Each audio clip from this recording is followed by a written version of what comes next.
Come si era preannunciato, il presidente Giuseppe Dini, insieme al suo vice Carmelo Callari e al direttore generale Graziano Strano, hanno dato il via alla campagna abbonamenti e nel contempo ne hanno approfittato per tracciare un primo consuntivo della campagna acquisti in vista dell'avvio del campionato di Serie D, che culminerà come l'inizio della preparazione in programma dal prossimo 24 luglio.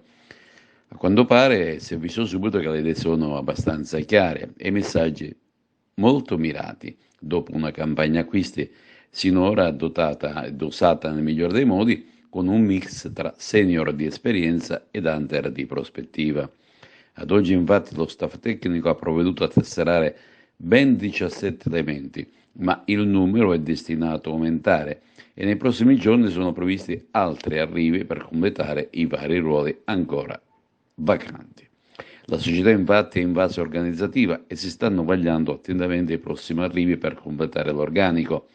Lanciata la campagna abbonamenti, adesso si attende il riscontro, una risposta concreta da parte dei tifosi attraverso la sottoscrizione che, ricordiamo, prenderà il via ufficialmente dal prossimo 15 luglio, dalle ore 17 alle 19 presso la segreteria dentro lo stadio e Seneto.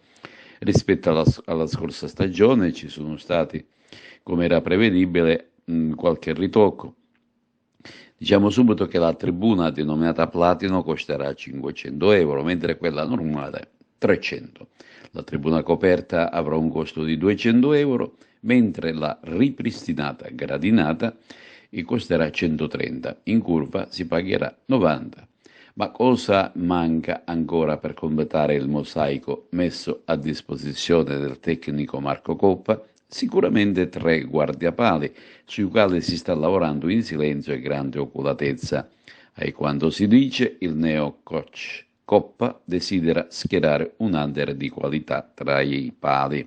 E in tal senso si sta lavorando e sono in atto delle trattative interessanti. Per il resto si deciderà al ritiro inoltrato per avere le idee più chiare sulle scelte da operare. Per quanto riguarda il Castel Termini, attraverso un comunicato ufficiale, ha ufficializzato il nuovo tecnico che guiderà la squadra nella prossima stagione di promozione.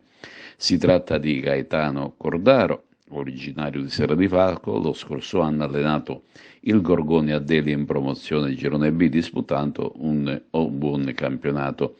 In passato ha allenato anche San Cataldese, Gela, Licata, Campofranco, Serra di Falco, Canicattini, Ise e Sporting Racaldo.